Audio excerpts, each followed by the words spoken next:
கர்த்தருடைய பரிசுத்த நாமத்துக்கு ஸ்தோத்திரம். இந்த நாள்லையும் கர்த்தருடைய சமூகத்தில் கர்த்தருடைய வார்த்தையை பகிர்ந்து கொடுக்கும்படியாய் கர்த்தர் அடியனுக்கு பாராட்டின தயவுக்காய் கர்த்தரை நன்றியோடு கூட துதிக்கிறேன், ஸ்தோத்திரிக்கிறேன். இந்த நாள்லேயும் நம்முடைய தியானத்திற்காக 2 தீமோத்தேயுவின் புஸ்தகம் 2வது அதிகாரம் 12வது வசனம். 2 தீமோத்தேயு 2:12. அவரோட கூட பாடுகளை சகித்தோமானால் அவரோட கூட ஆளுகையும் செய்வோம். நாம் அவரை மறுதலித்தால் அவரும் நம்மை மறுதலிப்பார். பாடுகளை குறித்து தான் நம்ம இன்னைக்கு தியானிக்க போகிறோம்.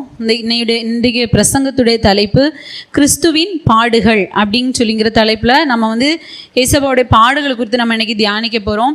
பாருங்கள், இந்த நாட்கள் லென்த் டேஸாட் எல்லாருமே அதாவது கிறிஸ்டின்ஸ் எல்லாருமே ஆசரிச்சிட்ருக்காங்க. தவக்காலம் அப்படின்னு சொல்லுவாங்க. லென்த் டேஸாக எல்லாரும் ஆசரிச்சிட்ருக்காங்க.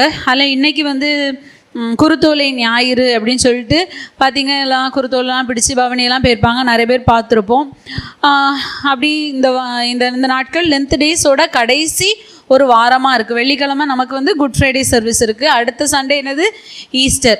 ஏசப்பாவுடைய மரணத்தையும் உயிர்த்தெழுதலையும் நம்ம நினைவு கூறுகிற ஒரு வாரமாக இந்த வாரம் இருக்குது. அதனால் இந்த வாரத்தை எப்படி சொல்லுவாங்கன்னா பெரிய வாரம் அப்படின்னு சொல்லுவாங்க. ஏன்னா பெரிய வியாழன், பெரிய வெள்ளி அப்படி சொல்லி என்ன சொல்லுவாங்க.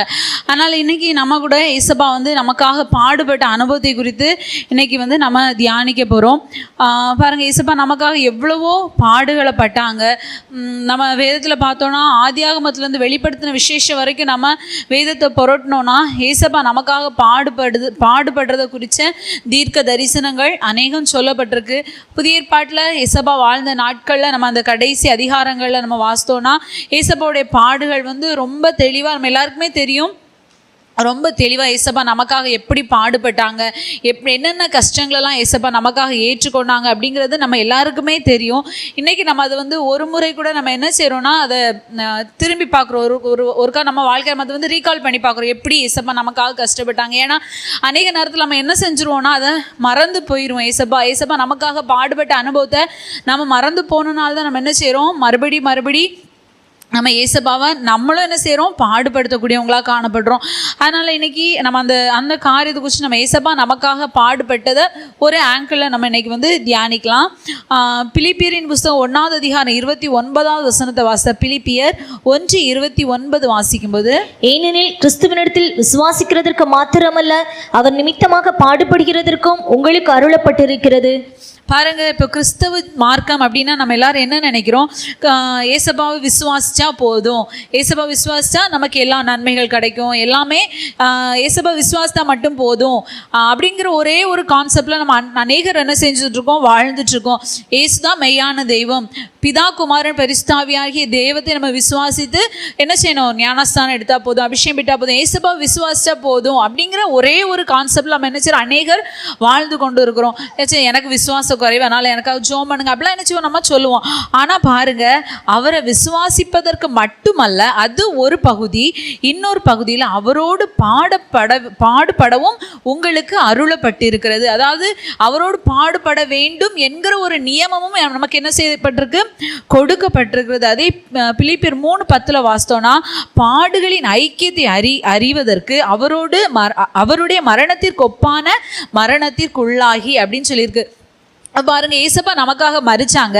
அதுபோல் நம்ம என்ன செய்ய முடியாது, ஏசப்பாவுக்காக நம்ம மரிக்கணும் அப்படின்னு சொல்லி நம்ம பிரயாசப்பட்டாலும் அந்த காரியம் கொஞ்சம் அரிதான காரியம் தான். ஆனால் பாருங்கள், நம்முடைய ஜீவியத்தில் ஏசப்பா நமக்கு தந்திருக்கிற வாழ்க்கையில் எவ்வளவு நம்ம கர்த்தருக்காக பாடுபட முடியுமோ, பிரயாசப்பட முடியுமோ, நம்மளால் இயன்றதை நம்ம எப்படி ஏசப்பா பிரியப்படுத்துறதுல நம்முடைய வாழ்க்கை அமைகிற ஒரு அனுபவம் காணப்படும் போது அது என்னவா காணப்படுது, கர்த்தருக்காக நம்ம படுகிற பாடுகளின் அனுபவத்தை அந்த அனுபவங்கள் கடந்து வருகிறது. நம்ம எல்லாருமே பாருங்க, பரலோகத்துக்கு போகணும் அப்படிங்கிற வாஞ்சியோடு வாழ்வோம். எதுக்கு இப்போ நம்ம எல்லாரும் கேட்டால் நீங்கள் எதுக்கு சர்ச்சுக்கு வாரீங்க அப்படின்னு கேட்டால் நம்ம எல்லாருமே என்ன செய்வோம், எப்படியாவது பரலோகத்துக்கு போயிடணும் அப்படின்னு தான் நம்ம செய்வோம், கர்த்தரை ஆராதிக்க வருவோம்.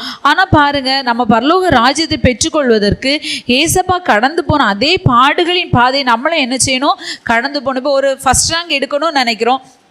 ஃபஸ்ட் ரேங்க் எடுக்கணும்னு நினைக்கிற பிள்ளை சும்மா உட்காந்து விளையாடிக்கிட்டு டிவி பார்த்துட்டு செல்ஃபோன் பார்த்துக்கிட்டு பாருங்கள், புக்கையே திறக்காமல் ஃபஸ்ட் ரேங்க் எடுக்கணும்னு நினச்சா நம்ம என்ன சொல்லுவோம், உனக்கு கொஞ்சமாவது அறிவு இருக்கா, உன்னால் நீ படிக்கவே இல்லை, எப்படி உனக்கு ஃபஸ்ட் மார்க் கிடைக்கும், பாஸ் ஆகிறதே கஷ்டம்னு சொல்லி என்ன செய்திருவோம், ஈஸியாக சொல்லிடுவோம். ஒரு கேமில் விளையாடுறாங்க, இப்போ பாருங்க மாரத்தான், பெரிய ஓட்டப்பந்தயம், அப்படி நிறைய விளையாட்டுகள் இருக்கு.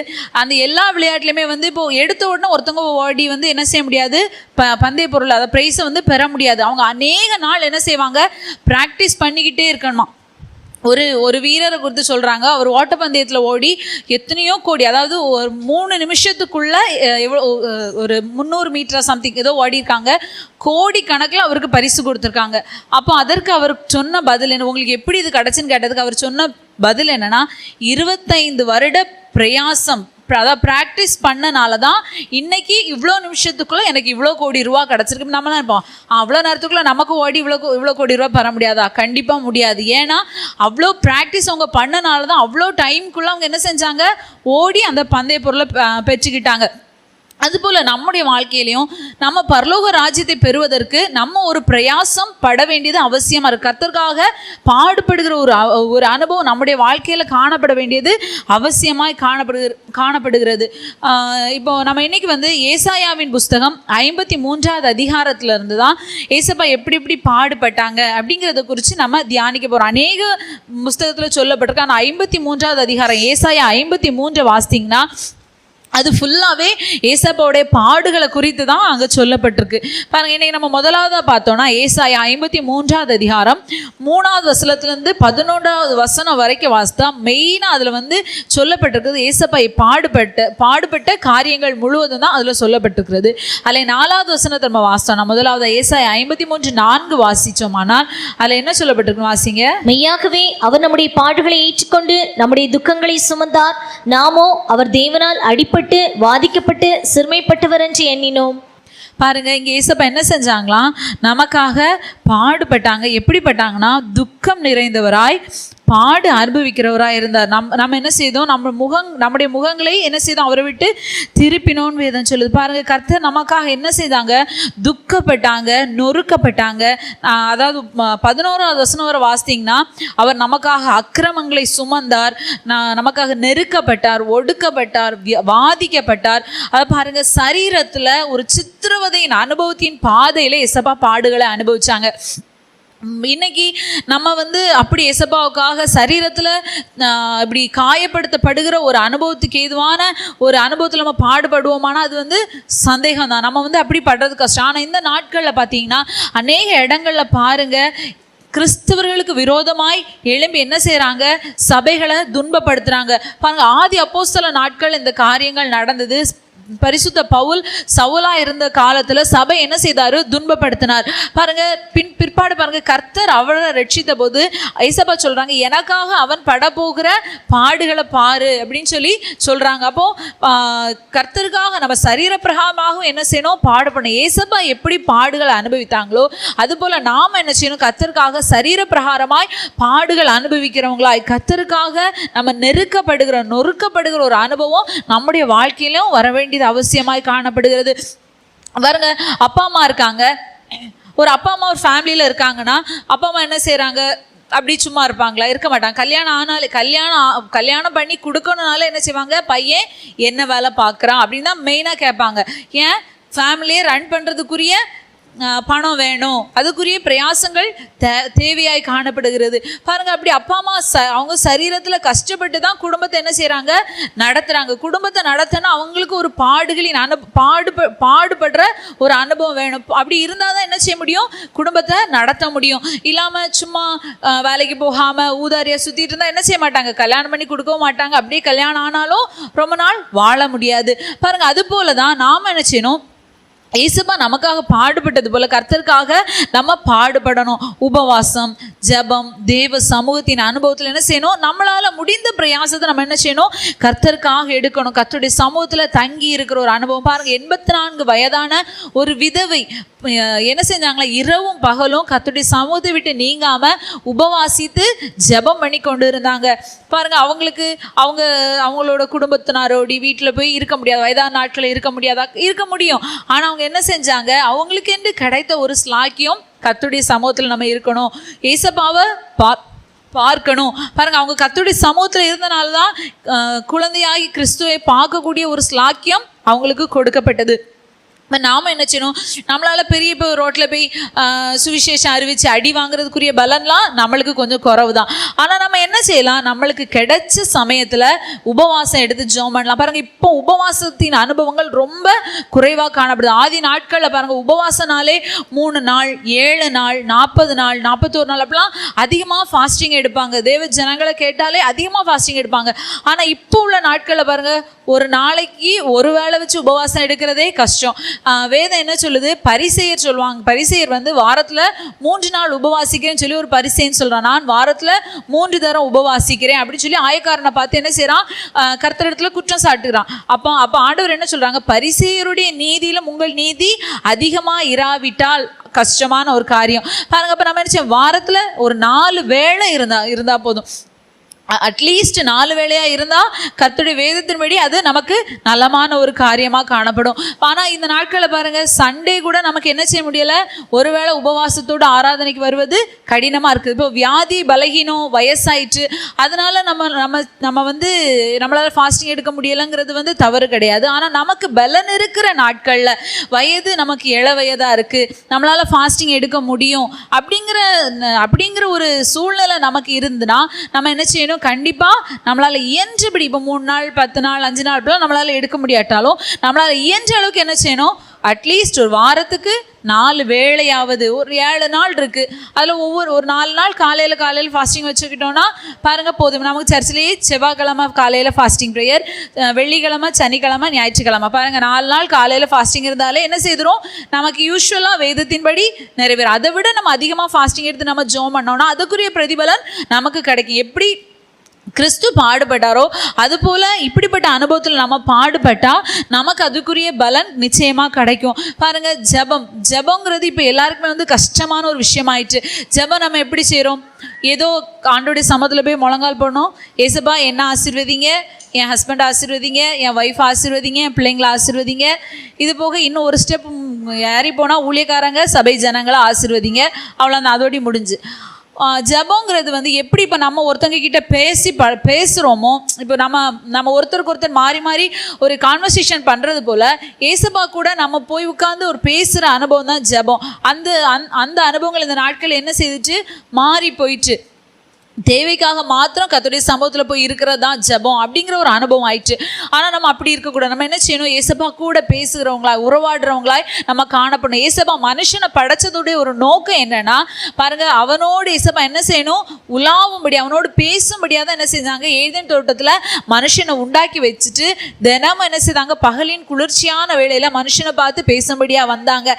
பாருங்க, அதற்கு பிற்பாடு மனுஷனுடைய வீழ்ச்சிக்கு பிற்பாடு இஸ்ரவேல் ஜனங்கள் வனாந்திரத்தில் நடந்து வராங்க. அப்போ ஏசப்பா என்ன சொல்றாங்க, நான் என் ஜனத்தின் மத்தியில் வாசம் பண்ணும்படியா அவங்க நடுவில் ஒரு கூடாரத்தை எனக்கு போடுன்னு சொல்றாங்க. 4 பக்கமும் 12 கோத்திரமும் 3 கோத்திரமா பிரிஞ்சிருக்கு. நடுவில் என்ன செய்ய சொன்னாங்க, வாசஸ்தலத்தை போட சொன்னாங்க. இப்போ ஏசப்பா நம்ம மத்தியில் வாசம் பண்ண விரும்புறாங்க. அப்படின்னா நம்ம கூட பேச, நம்ம கூட உறவாட, நம்மளோடு உறவு கொண்டு இருக்க முடியாதான் ஏசப்பா என்ன செய்யறாங்க, விரும்புறாங்க. இப்போ நம்ம கர்த்தரோடு உள்ள ஜப ஜீவியத்திலேயே நம்ம என்ன செய்யணும், வளர வேண்டியது அவசியமாய் காணப்படுகிறது. பாருங்க, இப்படி ஏசப்பா நமக்காக பாடுபட்டதுனால ஏசப்பாக்கு என்ன கொடுக்கப்பட்டது. 1 கொரிந்தியர் 15:25 வாசித்தோம். 1 கொரிந்தியர் 15:25 வாசிக்கும் போது, எல்லா சத்துருக்களையும் தமது பாதத்திற்கு கீழாக்கி போடும் வரைக்கும் அவர் ஆளுகை செய்ய வேண்டியது.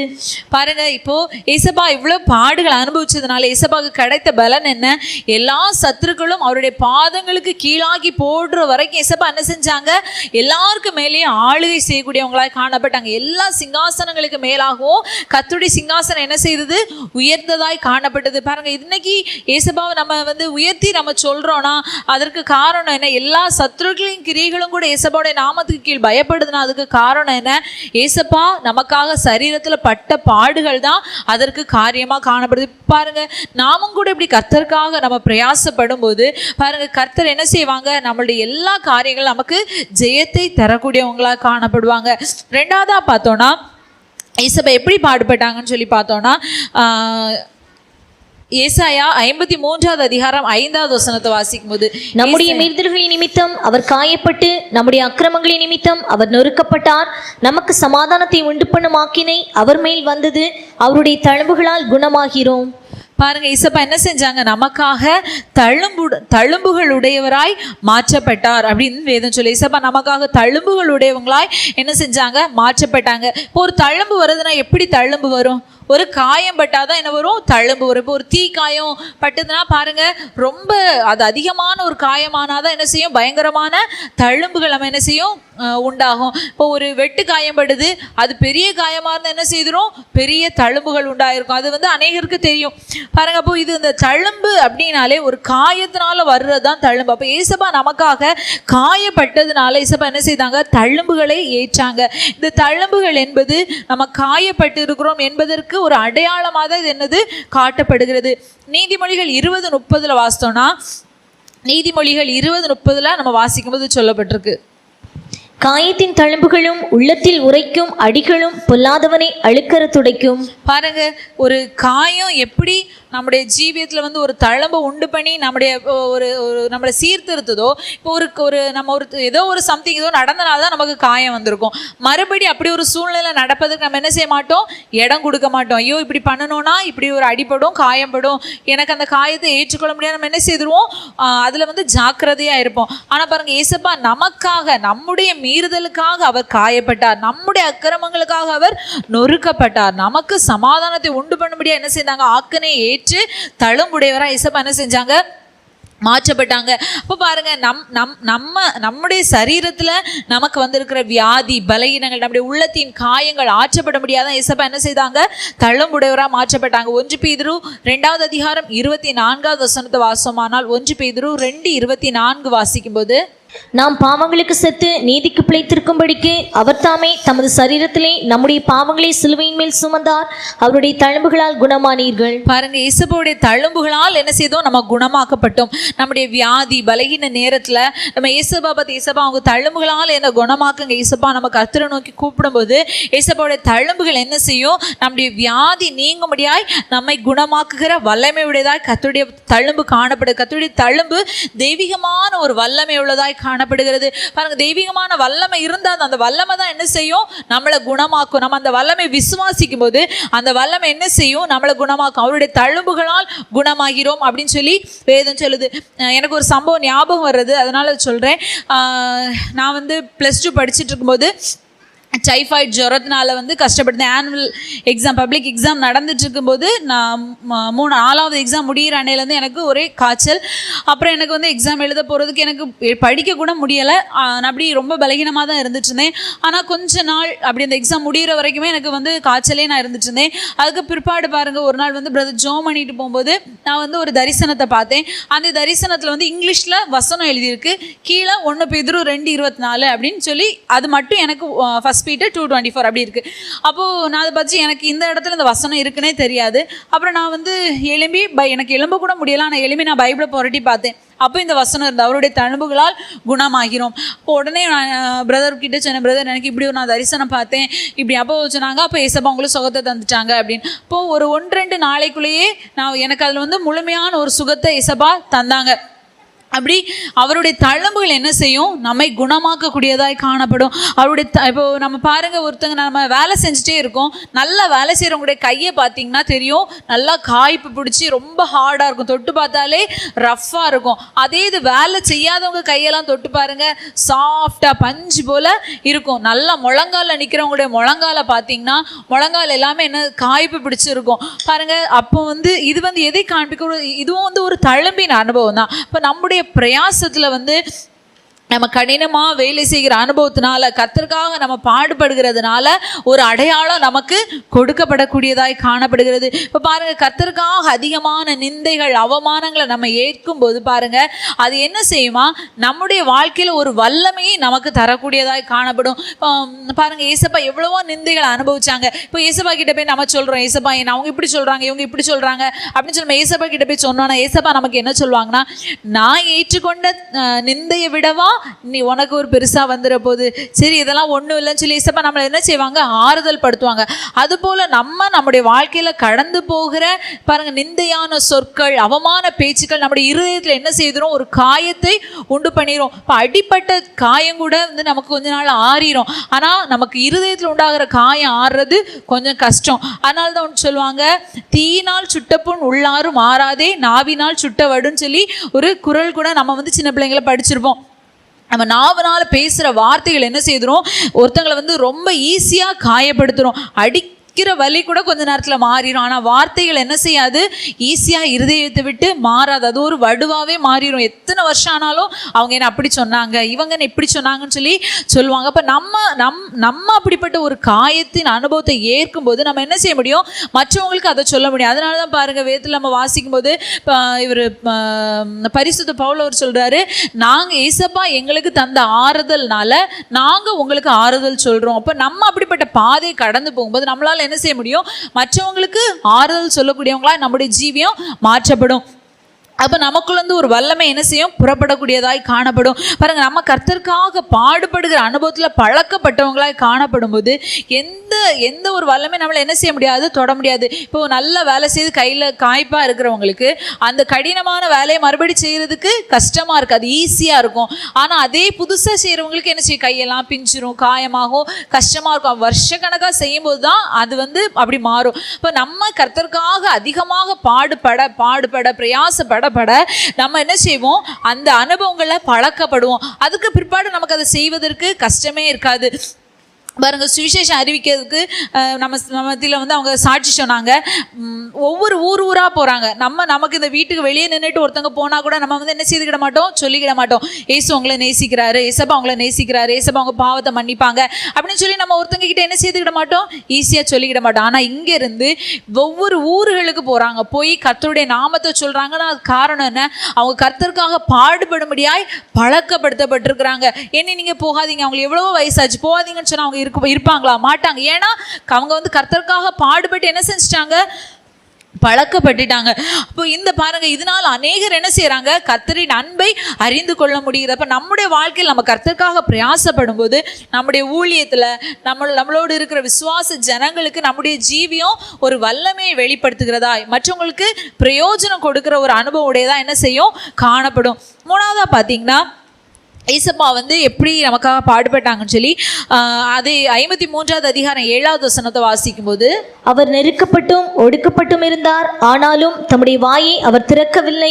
அடிக்கப்படும்படி கொண்டு போகப்படுகிற ஒரு ஆட்டுக்குட்டியை போலவும் தன்னை மயக்கத்திருக்கிறவனுக்கு முன்பாக சத்தமிடாதிருக்கிற ஆட்டை போலவும் அவர் தம்முடைய வாயை திறவாதிருந்தார்.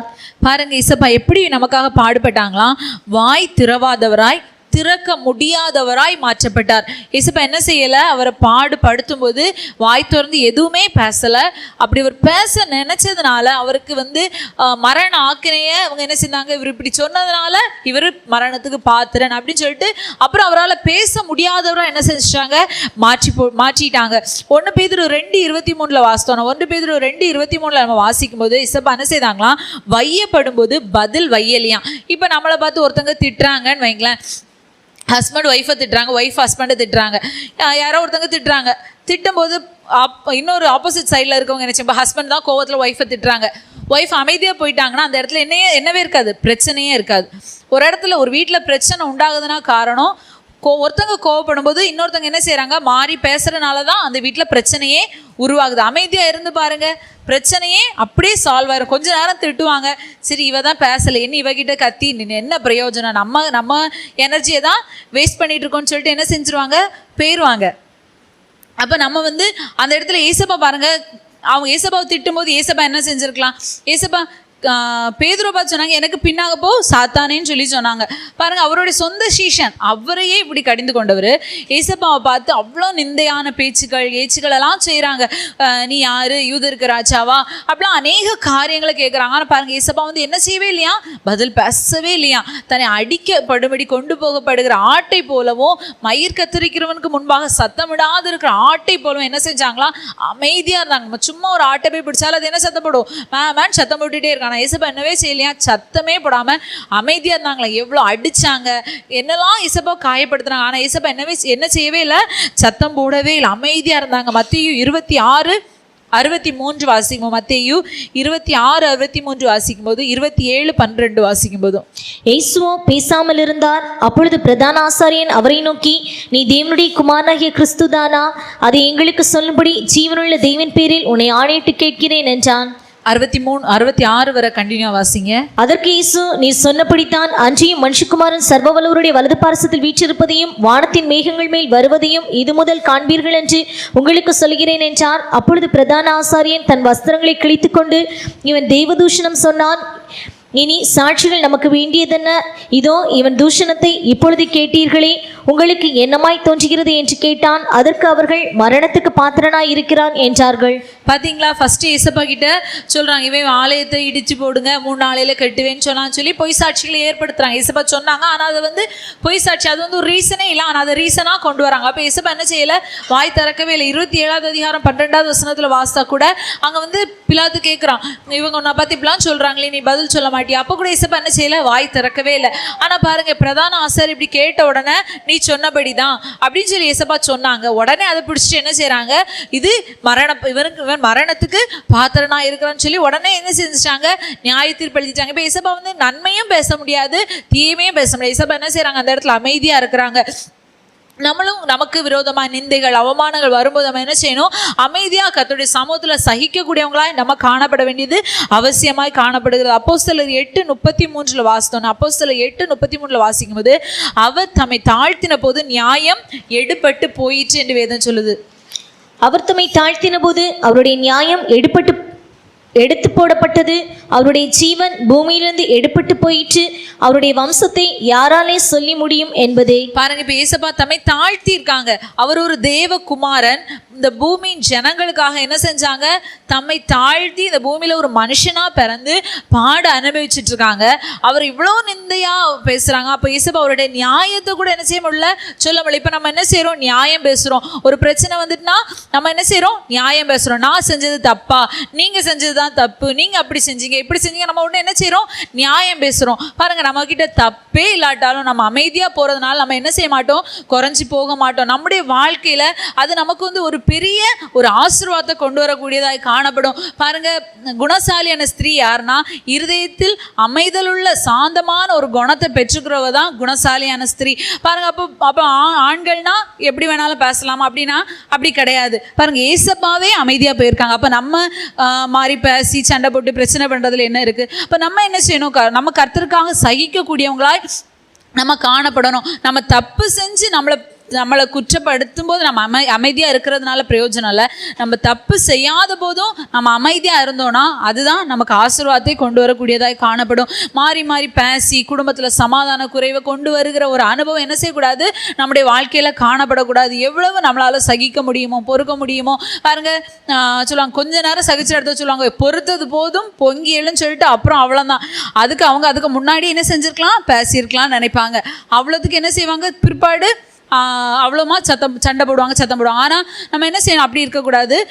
நம்ம சகிக்கிற அனுபவத்தை என்ன செய்யணும், கடைசி வரைக்கும் நம்ம காத்து கொள்ள வேண்டியது அவசியமாய் காணப்படுகிறது. பாருங்கள், ஏசப்பா இப்படி இருந்ததுனால பிலிப்பியர் 2:9-10 வாசித்தோம். பிலிப்பியர் 2வது அதிகாரம் 9வது வசனமும் 10வது வசனமும் வாசித்தோம்னா அங்கே என்ன சொல்லப்பட்டிருக்கு, ஆதலால் தேவன் எல்லாவற்றிற்கும் மேலாக அவரை உயர்த்தி இயேசுவின் நாமத்தில் வானோர் பூதலத்தோர் பூமியின் கீழானோருடைய முழங்கால் யாவும் முடங்கும்படிக்கும்.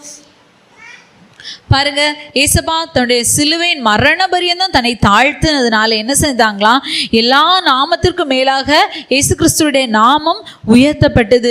பாருங்க, ஏசப்பா மரணம் வரைக்கும் தன்னை தாழ்த்தினாங்க. நம்ம மரணம் வரைக்கும் இல்லை, கொஞ்சம் நேரம் கூட என்ன செய்ய மாட்டோம், தாழ்த்தி போக மாட்டோம். ஆனால் நம்ம என்ன செய்யணும், கிறிஸ்துவை போல அவருடைய மரண பரியந்தம் நம்மை தாழ்த்தும் போது எல்லா நாமத்திற்கும் மேலாக இயேசு கிறிஸ்துடைய நாமம் உயர்த்தப்பட்டது போல நம்முடைய நாமம் என்ன செய்யும், உயர்த்தப்படும். நீங்க அமைதியாக இருந்து பாருங்க. அதுக்கு பிற்பாடு பிற்பாடு உங்களை பார்த்து நீங்க சண்டை போடும்போது பாருங்க, எப்பா அவ சண்டைக்காரி, அவ சண்டை போடும், அவனை அவங்கிட்ட பேசவே முடியாது, வாய் திறந்தாலும் என்ன செஞ்சிருவான், விடு விடு விடு விடுன்னு சண்டைக்கு நிற்பான் அப்படின்னு சொல்ற ஒரு பேரை மாற்றப்பட்டு அவங்கள இங்க என்ன ஏசினாலும் ஒண்ணுமே சொல்ல மாட்டாங்க. நீங்க என்ன திட்டி பாருங்க, அவங்க சண்டைக்கே வர மாட்டாங்க. நீங்க போய் சண்டை போட்டு இழுத்து பாருங்க, வரவே மாட்டாங்க. அவங்க மாறிட்டாங்க, அவங்க இப்போ ஏசப்பா பிள்ளைங்க, அவங்க என்ன செய்ய மாட்டாங்க, இப்படி செய்ய மாட்டாங்க அப்படின்னு சொல்லி நம்ம என்ன செய்யப்பட்டோம், நம்முடைய நாமும் மாற்றப்பட்டோம். அப்புறம் ஒரு கஷ்டம் வந்தா, உங்களுக்கு கஷ்டமா நீங்க அவங்க கிட்ட சொல்லுங்க, அவங்க ஜோம் பண்ணாங்கன்னா என்ன செய்யும், நமக்கு சகம் ஆகும். அவங்க ஜோம் பண்ணாங்கன்னா நம்ம பிரச்சனை மாறும். அவங்க கிட்ட நம்ம சொன்னா அவங்க என்ன செய்வாங்க, ஜோம் பண்ணும்போது நமக்கு ஒரு நல்ல ஆலோசனை கிடைக்கும். அப்படி பாருங்க, நம்முடைய நாமம் என்ன செய்யும், உயர்த்தப்படி. எப்படி ஏசப்பாவுடைய நாமம் எல்லா நாமத்துக்கு மேல உயர்த்தப்பட்டதோ,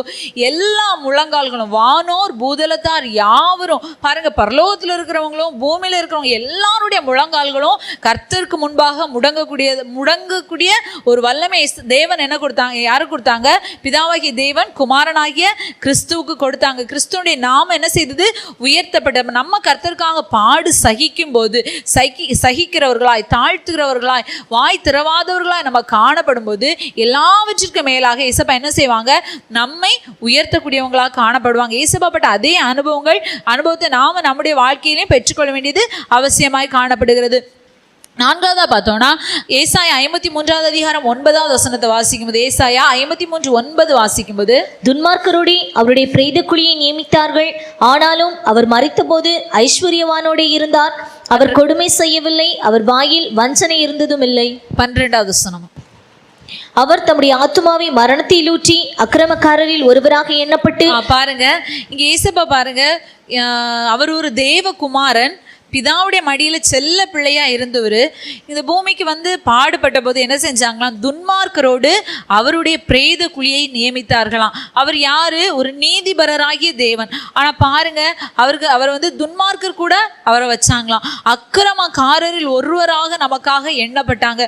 பாருங்க, ஏசப்பா பரிசுத்தமுள்ள தேவன், அவர் பரிசுத்தமுள்ள சுதன் என்று சொல்லப்பட்டிருக்கு. பாருங்க, மரியாளுக்கு கிறிஸ்துவை பெற்றெடுக்கக்கூடிய ஒரு பாக்கியம் கிடைக்கும் போது பரிசுத்த ஆவி உண்மையில் வரும் சொல்லி ஒரு வார்த்தை சொல்லப்படும். பரிசுத்த ஆவியினால பெற்றெடுக்கப்பட்ட ஒரு குழந்தை யாரு, இயேசு கிறிஸ்துவா காணப்படுறாங்க. பாருங்க, இவருக்கு கொடுக்கப்பட்ட பேர் என்ன, துன்மார்க்கன், ஒரு அக்கிரமக்காரன் அப்படின்னு சொல்லிட்டு ஏசப்பாவை பார்த்து சொன்னாங்க. பாருங்க, ஏசப்பா வந்து சிலுவையில் அறையப்படும்போது 2 கள்ளர்கள் மத்தியில ஏசப்பாவை சிலுவையில் அரைஞ்சாங்களாம். பாருங்க, இவங்களை போல இவனும் ஒரு பாவி அப்படின்னு சொல்லி ஏசப்பா எந்த தப்புமே செய்யல. ஏசப்பா செஞ்சது என்ன, நம்ம எல்லாரும் செஞ்ச பாவத்தை ஏசப்பா சுமந்தாங்க. அதனால ஏசப்பா அதற்காக தான் ஏசப்பா என்ன செய்தாங்க, சிலுவையில் அடிக்கப்பட்டாங்க. அது வரைக்கும் சாப சின்னமாய் காணப்பட்ட சிலுவை அதுக்கு பிற்பாடு பரிசுத்தமானதாய் மாற்றப்பட்டது. ஏன்னா பரிசுத்தர் அதுல தம்முடைய ஜீவனை கொடுத்ததுனால. பாருங்க, 2 கள்ளர்கள், துன்மார்க்கர்கள், அவங்க என்ன செய்ய, களவு செஞ்சிருக்கலாம், கொலை செஞ்சிருக்கலாம், விபச்சாரம் செஞ்சிருக்கலாம், பலவிதமான தீமைகளை செஞ்சிருக்கலாம். அவங்க மத்தியில தான் ஏசப்பா என்ன செஞ்சாங்க, சிலுவையில தன் ஜீவனை கொடுத்தாங்க. பாருங்க, அப்படிதான் துன்மார்க்கரின் மத்தியில ஏசப்பா தொங்குறாங்க. அது மட்டும் இல்ல, அக்கிரமக்காரராய் அவர் என்ன பட்டார்னா, அவருக்கு வேதத்துல பாத்தீங்கன்னா அநேக நல்ல பெயர்கள் சொல்லப்பட்டிருக்கு ஏசப்பா குறித்து. அவர் ரட்சகர், அவர் சகாயர், அவர் மணவாளன், அவர் நண்பர், அப்படி நிறைய சொல்லி, சகோதரர் நிறைய சொல்லியிருக்கு. ஆனால் பாருங்க, அவருடைய ஜனங்கள் அவருக்குன்னு சொல்லி கொஞ்சம் பேரெல்லாம் கொடுத்தாங்க. மத்தேயு 10:25 வாசிங்க. மத்தேயு 10:25. சீஷன் தன் போதகனைப் போலவும் வேலைக்காரன் தன் எஜமானை போலவும் இருப்பது போதும், வீட்டெஜமானையே பெயல்செபூல் என்று சொன்னார்களானால் அவன் வீட்டாரை அப்படி சொல்வது அதிக நிச்சயம் அல்லவா? பாருங்க, ஏசப்பா பார்த்து என்ன சொன்னாங்க, பெயல்செபூல் அப்படின்னு சொல்லி என்ன சொல்றாங்க. மார்க் 3:22 வாசித்தீங்கன்னா, எருசலேமிலிருந்து வந்த வேத பாரகர் இவன் பெயல்செபூலை கொண்டு இருக்கிறான், பிசாசுகளின் தலைவனாலே பிசாசுகளை துரத்துகிறான் என்றார்கள். பாருங்க, எருசலேமிலிருந்து வந்த வேத பாரகர்னு யாரு, பைபிளை ரொம்ப அறிஞ்சவங்க, நல்ல பைபிள் காலேஜ் படிச்சு நல்ல பிரசங்கம் பண்றவங்க தான் யாரு, வேத பாரகர். ஆனா பாருங்க, அவங்க என்ன சொல்றாங்க, இயேசு கிறிஸ்துவ குறித்து வேதத்துல சொல்லப்பட்ட தீர்க்க தரிசனங்களை அவங்க என்ன செய்ய முடியல, அறிய முடியாதபடிக்கு அவங்க கண்கள் குருடாக்கப்பட்டுட்டு. ஆனா ஏசப்பா பார்த்தவங்க இப்ப என்ன சொல்றாங்க, இவன் யாரு, பெயல்செபூல், பிசாசுகளின் தலைவனால என்ன செய்யறான், பிசாசுகளை துரத்துகிறான். அவர் யாரு, தேவகுமாரன், அவர் யாரு, பரலோகத்திலிருந்து வந்தவர் சொல்லி பிசாசுகளே அறிக்கை செய்யுது. ஆனா பாருங்க, வேதத்தை அறிஞ்சவங்க ஏசப்பா கொடுக்குற பேர் என்ன? பிசாசுகளின் தலைவனால பிசாசுகளை துரத்துறான். இவன் யாரு? பெயல்செபூல் அப்படின்னு சொல்லிட்டு ஒரு பிசாசுக்கு பேரையே சொல்லிட்டாங்க, ஏசப்பாக்கு நியமிச்சிட்டாங்க. அடுத்து லூக்கா 7:34 வாசித்தோம்னா, அவன் போஜன பிரியன், மதுபான பிரியன், மதிமயங்கி இருக்கிறார் அப்படின்னு சொல்லி ஏறக்குறைய வேதத்துல ஏசப்பா குறித்து 20 இந்த மாதிரி தவறான பட்ட பெயர்கள் கொடுக்கப்பட்டிருக்கு. ஆனா பாருங்க, ஏசப்பா உண்மையிலே யாரு? அவர் நீதிபரர், அவர் பாவம் அறியாதவர், பாவம் இல்லாதவர், பாவம் செய்யாதவர். நாம எல்லாருமே என்ன செய்தோம்? பாவத்தினாலதான் நம்ம பிறந்தோம்னு சொல்லிட்டு சங்கீதக்காரன் சொல்றாரு. ஆனா பாவமே இல்லாதவர் யாருன்னா ஏசப்பா மட்டும்தான். பாருங்க, அவருக்கு கொடுக்கப்பட்ட பெயர் யாரு? போஜன பிரியன். ஏசப்பா 40 நாள் வனாந்தரத்துல என்ன செய்தாங்க? உபவாசம் இருந்தாங்க. பிசாசுனால எவ்வளவோ சோதிக்கப்பட்டாங்க. பாருங்க, அவரை பார்த்து என்ன சொன்னாங்க? போஜன பிரியன், மதுபான பிரியன்னு சொன்னாங்க. பாருங்க, இப்ப நம்மளை பார்த்து சொன்னாலே நம்ம என்ன செய்ய மாட்டோம்? நம்ம இல்ல, உலகத்தாரா இருக்கிறவங்க, குடிக்காதவங்க ஒருத்தவங்களை பார்த்து இவன் ஒரு குடிக்காரன்னு சொன்னா எப்படி வந்துடும்? கோவம் அப்படி வரும். ஆனா ஏசப்பா பார்த்து சொல்றாங்க, யாரு? குடிக்காரன், மதுபான பிரியன்னு சொன்னாங்க. ஏசப்பா என்ன செய்யல? எல்லாத்தையுமே சகிச்சு கொண்டாங்க. அக்கிரமக்காரர் ஒருவராக அவர் எண்ணப்பட்ட போல பாருங்க, இவன் குடிக்கிறவன் அப்படி சொல்லும்போது எப்படி இருக்கும்? ஏசப்பாவுடைய தகப்பனாரை குறித்து ஏசப்பாவுடைய யோசேப்பை குறித்து சொல்லும்போது தச்சங்க மகன் இல்லை அப்படின்னு சொல்லி ஏசப்பா குறித்து சொல்றாங்க. பாருங்க, அப்படி ஏசப்பா அநேகம் பாதைகளை கடந்து போறாங்க. நாங்க ஆபிரகாமின் குமாரர் அப்படின்னு சொல்லி சொல்லலாம். அப்ப நீ யாரோ? ஏன்னா உங்களுடைய பிறப்பு வித்தியாசமானது அப்படின்னு சொல்லி ஏசப்பா நிந்திக்கிறாங்க. அப்படி ஏசப்பா எல்லா அக்கிரமக்காரரும் கூட அவர் கம்பேர் பண்ணி சொல்லும் போது கூட ஏசப்பா என்ன செய்யல? அவங்களுக்கு எதிராக சண்டை போடவே இல்லை. எல்லாமே ஏசப்பா என்ன செய்தாங்க?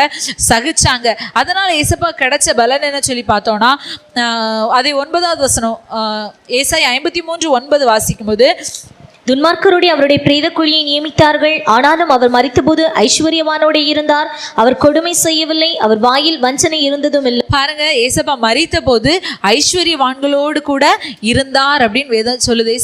ஏசப்பா மரிக்கும் போது சிலுவையில ஜீவனை கொடுத்தாங்க. ஆனா அவங்க மரித்த பிற்பாடு அவங்க எங்க இருந்தாங்களாம்? ஐஸ்வர்யவான்களோட. ஐஸ்வர்யவான்கள்னா யாருன்னா பரிசுத்தவான்கள். பரிசுத்தவான்களோடு தான் ஏசப்பா என்ன செய்தாங்க? காணப்பட்டாங்க. பிதாவாகிய தேவனுடைய வலது பாரிசத்துல உட்காருகிற ஒரு ஸ்லாக்கியமுடையவர்களா என்ன செய்தாங்க? ஏசப்பா மாற்றப்பட்டாங்க. அதற்கு காரணம் என்ன? ஏசப்பா துன்மார்க்கரோடு என்ன செய்தாங்க? ஒப்பிடப்பட்டாங்க. அக்கிரமக்காரரோடு ஒப்பிடப்பட்டாங்க. இப்ப நம்மளை பார்த்து கூட ஒருவேளை சொல்லலாம், இவங்கெல்லாம் கூட்டத்துக்கு போய் எதுக்கு? இவங்கெல்லாம் ஜோமணி எனத்துக்கு? இவங்க போய் இவங்க கிட்ட என்ன மாற்றம் இருக்கு? இவங்க போய் இவங்க கிட்ட என்னத்தை தான் நம்ம கண்டோம் அப்படின்னு சொல்லி நம்மளை பார்த்து என்ன வேணாலும் சொல்லலாம். நம்ம செய்யாத ஒரு காரியத்தை கூட நம்மளை பார்த்து சொல்லலாம். ஆனா நம்ம என்ன செய்யக்கூடாது? சோர்ந்து போகக்கூடாது, மனம் துவண்டு போகக்கூடாது. நம்ம என்ன செய்யணும்? ஏசப்பா நமக்காக ஏற்றது போல நம்ம என்ன செய்யணும்? கர்த்தருக்காக எல்லாவற்றையும் நம்ம சகித்தோமானால் நிச்சயமா என்ன செய்வோம்? பரிசுத்தவான்களோடு கூட. பாருங்க, ஒரு லாசரு மரித்த போது அவன் பூமியில ஒரு பிச்சைக்காரனா வாழ்ந்தான். ஆனா மரித்த போது அவர் பாருங்க ஆபிரகாமுடைய மடியில கொண்டு போய் வைத்து தேற்றப்பட்டார். நம்ம இந்த பூமியில எவ்வளவு கஷ்டங்கள், நிந்தைகள், அவமானங்கள், பாடுகள் என்ன வேணாலும் வரலாம். ஆனா நம்ம மரிச்ச பிற்பாடு நமக்கு கிடைக்க போகிற மகிமை ரொம்ப அதிகமானது. ஏன்னா வேதம் சொல்லுது, இக்காலத்தில் நம்ம படுகிற பாடுகள் இனி நம்ம இடத்துல வெளிப்பட போகிற மகிமைக்கு ஒப்பிடத்தக்கது அல்ல. அதனால நம்ம பிரதர் அடிக்கடி சொல்லுவாங்க, நம்ம பரலோகத்துக்கு போனோம்னா அழுவோமா? எதுக்கு அழுவோனா? ஏசப்பா நாங்கள் அவ்வளோ கஷ்டப்பட்டேன், இங்கே இவ்வளோ அழகான ராஜ்யத்தை வச்சிருக்கேன், அப்படி அழமாட்டோமா? ஏசப்பா நான் அங்கே இவ்வளோ தானே கஷ்டப்பட்டேன், எனக்கு அதுக்கு இவ்வளோ பெரிய மகிமை வச்சிருக்கீங்களா அப்படின்னு சொல்லி என்ன செய்வோம்? ஆனந்த கண்ணீர் வடிப்போம். அப்படி நம்ம இந்த பூமியில படுகிற பிரயாசம் கொஞ்சம் தான். ஆனால் பரலோகத்தில் நம்ம அதற்காக பெற்றுக்கொள்ள போகிற மேன்மை ரொம்ப அதிகமானது. இப்போ நமக்கு ஒரு பிறந்தநாள் வருது, ஒரு கிஃப்ட் கொஞ்சம் காஸ்ட்லியான ஒரு கிஃப்ட் வாங்கி கொடுத்துட்டோம்னு வைங்களேன், அவங்க என்ன செய்வாங்க? ரொம்ப பூரிச்சிருவாங்க. என்ன செய்ய? கை கால் ஒண்ணுமே ஓடாது. ஐயோ, எனக்கு இவ்வளோ பெரிய கிஃப்ட் வாங்கி தந்திருக்கீங்களா அப்படின்னு சொல்லி என்ன செய்வாங்க? சந்தோஷப்படுவாங்க. நமக்காக ஏசப்பா கட்டி உண்டாக்குன ராஜ்யம் நம்ம இந்த பூமியில படுகிற கொஞ்சமான பாடுகளுக்கான அதிகமான பிரதிபலன் தான் பரலோக ராஜ்யமாக காணப்படுகிறது. அது மட்டும் இல்லை, 1 தீமோத்தேயு 6:15 வாசித்தா பாருங்க, அக்கிரமக்காரர்கள் அவருக்கு எவ்வளவோ பேர் வச்சாங்க. அவருக்கு ஆனா தேவன் என்ன பேர் கொடுத்தாரா? ஏக சக்கராதிபதி. சக்கராதிபதி அப்படின்னா யாரு? ஆள்றவங்க. ஏகனா ஒண்ணு, ஒரே ஒரு ஆளுமை உடையவர் யாரு? இயேசு கிறிஸ்து தான். பாருங்க, இப்ப நம்ம இந்தியாவுக்கு பிரதமர் யாருன்னா அவர் ஒருத்தர் தான், மோடி. அவங்க தான் யாரு? பிரதமர்னா அவங்க ஒருத்தங்களை தான் நம்ம சொல்ல முடியும். இந்தியாவுடைய பிரசிடென்ட்னா யாரு? அவங்க ஒருத்தங்க தான். இப்படி ஒவ்வொருத்தருக்கும் ஒவ்வொரு ஒரு ஆளுகை கொடுக்கப்பட்டிருக்கு. இந்த முழு உலகத்துக்கும் ஆளும்படியான ஆளுகை செய்கிற தேவன் யாருன்னா இயேசு கிறிஸ்து மட்டும்தான். அவர் தான் ஏக சக்கராதிபதி. அதனாலதான் நம்ம வெளிப்படுத்தின விசேஷம் 17:14 வாசித்தோம்னா அவருக்கு ராஜாதி ராஜா, கர்த்தாதி கர்த்தாங்கிற ஒரு பெயர் கூட என்ன செய்திருக்கு? கொடுக்கப்பட்டிருக்கு. பாருங்க, எல்லா ராஜாக்களுக்கு மேலாக இயேசு கிறிஸ்துவை தேவன் உயர்த்தி வைத்திருக்கிறார். எல்லா கர்த்தத்துவங்களுக்கு மேலான கர்த்தத்துவம் உடையவராய் இயேசு கிறிஸ்து மாற்றப்பட்டிருக்காங்க. ஐந்தாவதா பார்த்தோம்னா இயேசுப்பா நமக்காக என்ன பாடுபட்டாங்கன்னு சொல்லி ஏசாயா 53:10-12 வாசிக்கும் போது, ஏசாயா 53:10-12 வாசிக்கும் போது, கர்த்தரோ அவரை நொறுக்க சித்தமாகி அவரை பாடுகளுக்குட்படுத்தினார். அவருடைய ஆத்துமா தன்னை குற்ற நிவாரண பலியாக ஒப்புக் கொடுக்கும் போது அவர் தமது சந்ததியை கண்டு நீடித்த நாளாயிருப்பார். கர்த்தருக்கு சித்தமானது அவர் கையினால் வாய்க்கும். அவர் தம்முடைய ஆத்துமாவை மரணத்தில் ஊற்றி அக்கிரமக்காரரில் ஒருவராக எண்ணப்பட்டு அநேகருடைய பாவத்தை தாமே சுமந்து அக்கிரமக்காரருக்காக வேண்டிக் கொண்டது நிமித்தம் அநேகரை அவருக்கு பங்காக கொடுப்பேன். பலவான்களை அவர் தமக்கு கொள்ளையாக பங்கிட்டுக் கொள்வார். பாருங்க, இங்க இயேசுப்பா ஆத்மாவில் மரணத்தை ஏற்றார் அப்படின்னு வேதம் சொல்லுது. பாருங்க, சரீரத்துல மாத்திரம் இல்ல, அவருடைய ஆத்மாவிலையும் ஒரு மரணத்தின் அனுபவத்தை ஏற்றார். இப்ப நமக்கு ஒரு ஆத்மா கொடுக்கப்பட்டிருக்கு. நம்ம சரீரத்துல மரிக்கும் போது நம்ம சரீரம் என்ன செய்யும்? இந்த பூமியில அடக்கம் பண்ணப்பட்டுரும். இது மண்ணிலிருந்து எடுக்கப்பட்டபடியால் இது மண்ணுக்கு திரும்பிடும். ஆனா நம்முடைய ஆத்மா, உயிர் என்ன செய்யும்? ஏசப்பா கிட்ட போயிடும்.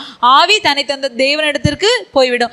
ஆனா ஆத்மா ஒண்ணு இருக்கு. இந்த ஆத்மாவை காப்பாத்துறதுக்காக தான் நம்ம என்ன செய்யறோம்? இந்த பூமியில வாழும்போது கர்த்தரை ஆராதிக்கிறவங்களா, நம்ம பாவம் செய்யாதவங்களா நம்ம வாழ்றோம். நல்லா துன்மார்க்கமா வாழ்ந்துச்சா இந்த ஆத்மா எங்க போயிடும்? நரகத்துக்கு போயிடும். ஆனா இது பரிசுத்தமான ஒரு ஆத்மாவை வாழும்போது ஆத்மா என்ன செய்யும்? பரலோகத்துக்கு போகும். இப்ப ஏசப்பா நம்முடைய பாவத்தெல்லாம் ஏற்றுக்கொண்டனால அவருடைய ஆத்மா என்ன செய்து?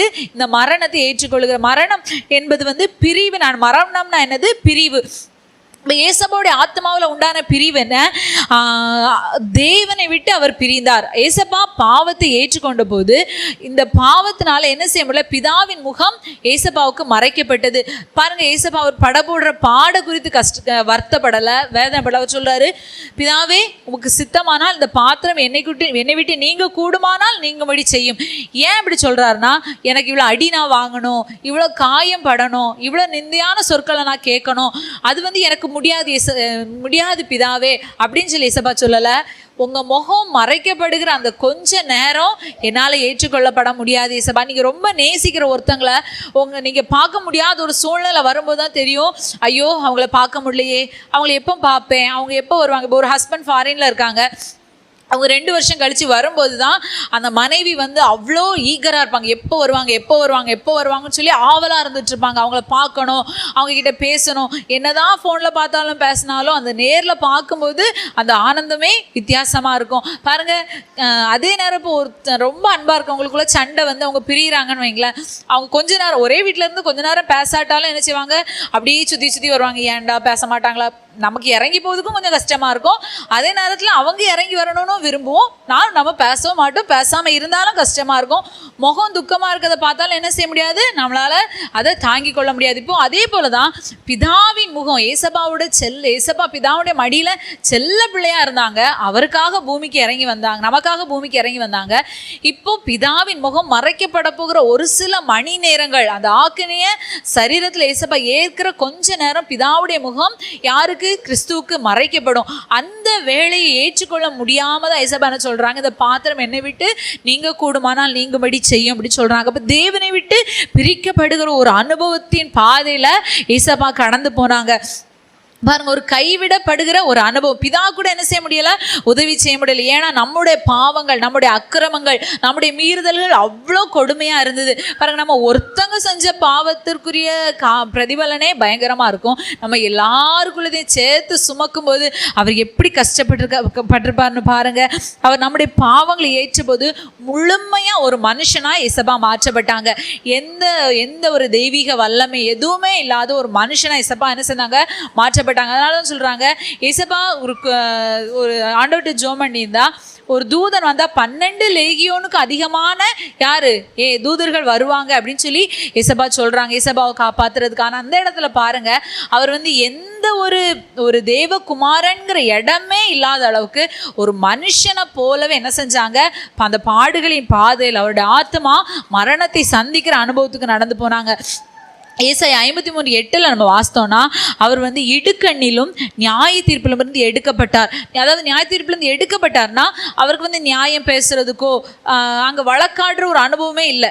இவர் பாவி, இவர் மறிச்சாகணுங்கிற ஒரு நியாய தீர்ப்பு உண்டாயிற்று. அதனால நியாய தீர்ப்பின் அனுபவத்துக்கு அவர் வைக்கப்படாமலே டைரக்டா என்ன செஞ்சிட்டாங்க, விசாரணை இல்லாமலே நியாய தீர்ப்புக்குரியவங்களா, ஜட்ஜ்மெண்ட்டுக்குரியவங்களா இசபா மாற்றப்பட்டு அந்த ஜட்ஜ்மெண்ட் என்ன செய்தாங்க, ஏற்றுக்கிட்டாங்க. நம்ம வந்து நியாயம் பேசணும், நான் அதை செய்யலை, இதை செய்யலை, அந்த தப்பை நான் செய்யலை, ஏன் என்ன திட்டுறீங்க, ஏன் என்கிட்ட கோபப்படுறீங்க நம்ம கேட்குறோம். நான் பாருங்க இசபா எந்த தப்புமே செய்யாத போதில் இசபா என்ன செய்யலை, நீங்கள் ஏன் எனக்கு இப்படி செய்கிறீங்கன்னு சொல்லி என்ன செய்யலை, இசபா கேட்கவே இல்லை, நியாய வழக்காடவே போகாமல் நியாய தீர்ப்பை ஏற்றுக்கொண்டாங்க. அதனால இயேசுவுக்கு என்ன கிடைச்சது, நம்ம இப்படி கர்த்தருக்காக பாடுபடும் போது, பிரயாசப்படும் போது நம்ம ஆத்மா மரணத்தின் அனுபவத்தை சந்திக்கிறது போல உள்ள ஒரு சூழ்நிலையை கடந்து போவோமா, நமக்கு என்ன கிடைக்குமா? ஏசாயா 53:12 நம்ம வாசித்தது போல வாசிங்க 12. அவர் தம்முடைய ஆத்துமாவை மரணத்தில் ஊற்றி அக்கிரமக்காரரில் ஒருவராக எண்ணப்பட்டு அநேகருடைய பாவத்தை தாமே சுமந்து அக்கிரமக்காரருக்காக வேண்டிக் கொண்டது நிமித்தம் அநேகரை அவருக்கு பங்காக கொடுப்பேன், பலவான்களை அவர் தமக்கு கொள்ளையாக பங்கிட்டுக் கொள்வார். பாருங்க இசப்பா என்ன செஞ்சாங்களாம், அக்கிரமக்காரருக்கு அவங்க வேண்டிக் கொண்டது நிமித்தம் அநேகர் இசப்பா தேவன் என்ன செஞ்சாங்களாம், அவருக்கு பங்காக கொடுப்பேன், பலவான்களை அவர் தமக்கு கொள்ளையாக பங்கிட்டு கொள்வார். பாருங்க அநேக ஆத்துமாக்களை ஏசப்பாக்கு சுதந்திரமா தேவன் கொடுத்தாங்க. சங்கீதம் 2:8 கூட வாஸ்தா, என்னை கீழும் ஜாதிகள் உமக்கு சுதந்திரமாக்கி பூமியின் எல்லைகளை உமக்கு சொந்தமாக தருவேன்னு சொல்றாங்க.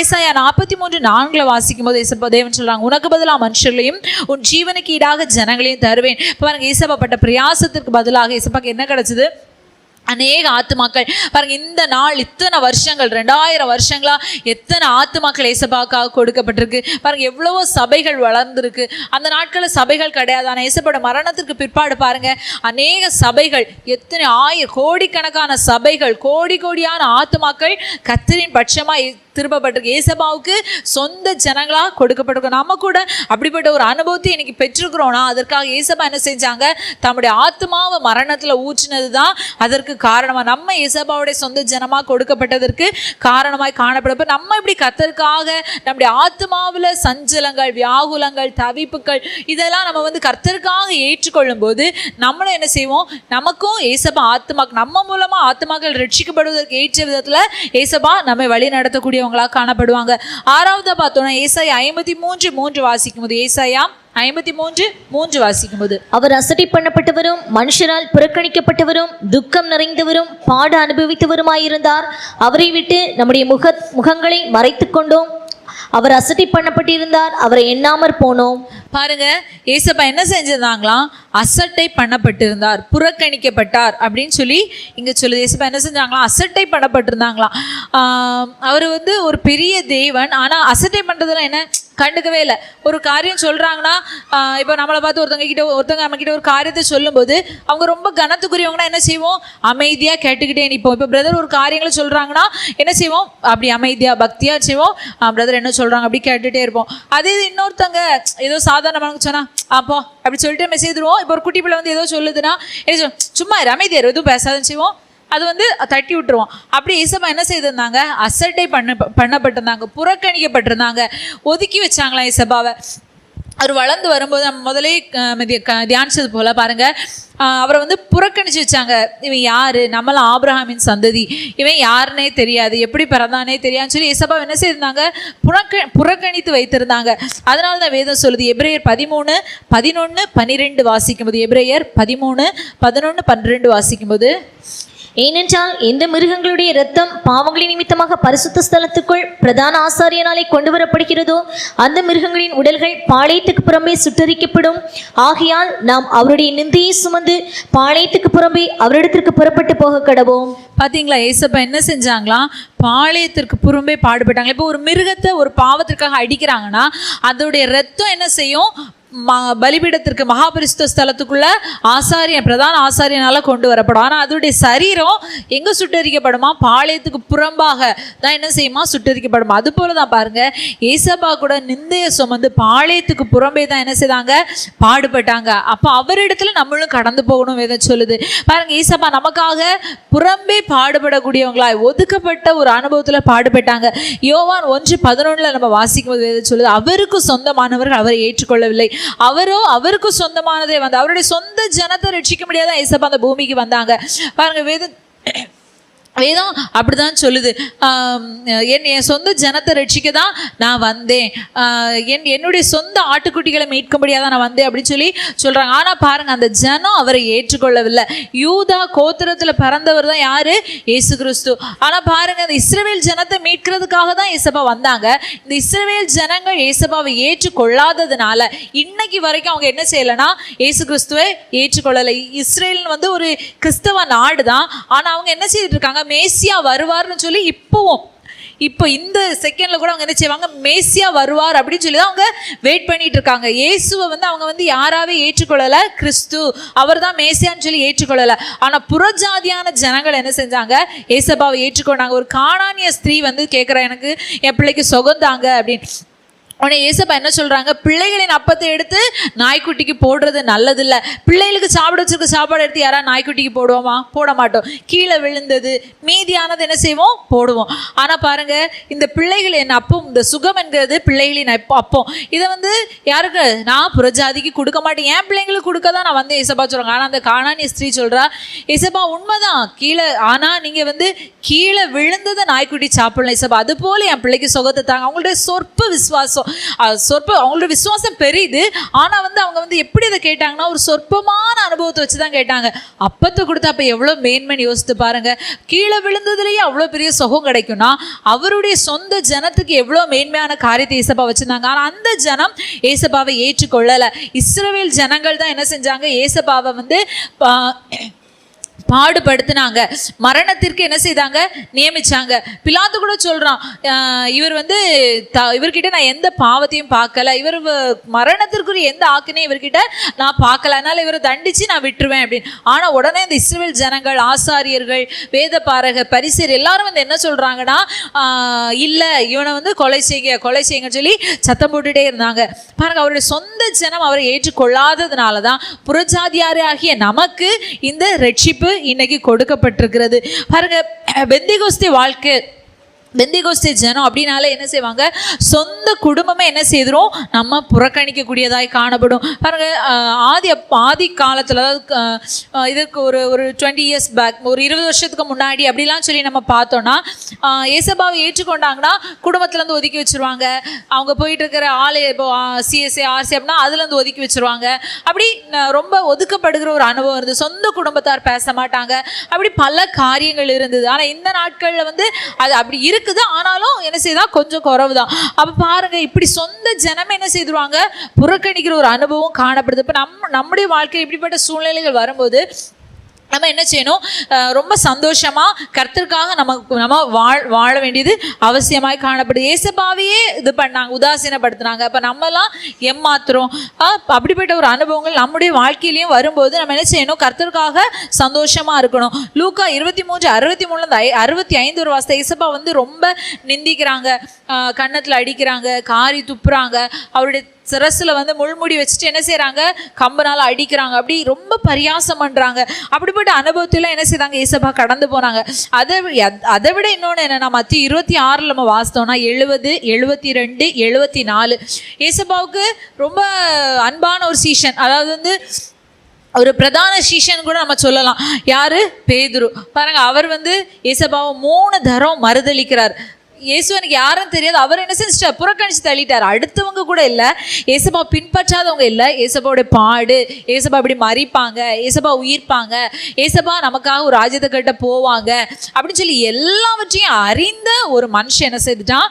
ஏசப்பா பாடுபடுகிற அந்த சூழ்நிலையில் ஏசப்பாவை புறக்கணிச்சிட்டேன், எனக்கு தெரியாது, ஏன்னா அவரை போல என்னால் பாடுபட முடியாதுன்னு சொல்லிட்டு ஏசப்பாவை புறக்கணிக்கிற ஒரு மனுஷனா அந்த பேதுரு கூட காணப்பட்டார். பாருங்க, ஆனால் பிற்பாடு அதே பேதுரு அவருக்காக தலைகீழாய் சிலுவையில அறையப்படுகிற ஒரு மனுஷனாய் மாற்றப்பட்டார். பாருங்க, ஏசப்பா சிலுவையில தொங்கிட்டு இருக்கும்போது கூட கடந்து போன ஜனங்கள் ஏசப்பா பார்த்து தலையை துலுக்கி, அதாவது தலை இவன் அப்படின்னு சொல்லிட்டு போகிற ஒரு அனுபவத்துல ஏசப்பா என்ன செஞ்சாங்க? புறக்கணிக்கப்பட்டாங்க, அசட்டை பண்ணப்பட்டாங்க. பாருங்க, இப்போ ஒருத்தவங்க காயப்பட்டு கிடந்தா நம்ம கூட ஐயோ பாவம்னு சொல்லிட்டு ஏதாவது ஹெல்ப் பண்ண போவோம். ஆனால் ஏசப்பா சிலுவையில் அடிபட்டு இருக்கும்போது அவரை பார்த்து யாருமே பரிதாபப்பட்டதுக்கு எல்லாருமே என்ன செஞ்சாங்க?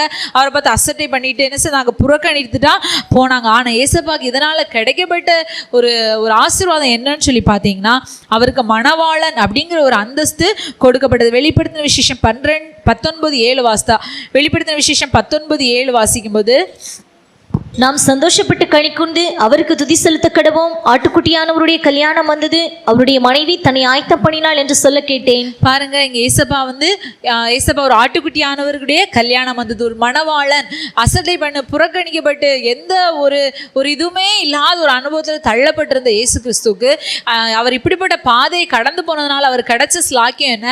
அவர் ஒரு மணவாளனுக்குரிய ஒரு அந்தஸ்தை பெற்றுக்கணும். இப்போ ஒரு கல்யாணம் நடக்குதுன்னா எல்லாரும் என்ன செய்வாங்க? மணவாட்டியை தான் ரொம்ப கேரிங்காக பார்த்துக்குவாங்க. சீக்கிரம் வாங்க, அவங்கள பத்திரமா பார்த்துக்கோங்க, காரில் கூட்டிகிட்டு போங்க அப்படின்னு சொல்லி ரொம்ப பத்திரமா பார்த்துப்பாங்க. அவங்க தான் அந்த இடத்துல ஒரு மெயினான ஆட்களே யாருன்னா அவங்களா தான் இருப்பாங்க. அதுபோல் ஏசப்பா எல்லாவற்றிலும் ஒரு மெயினான ஒரு கேரக்டர் ஏசப்பா என்ன செஞ்சுட்டாங்க? மாற்றப்பட்டுட்டாங்க.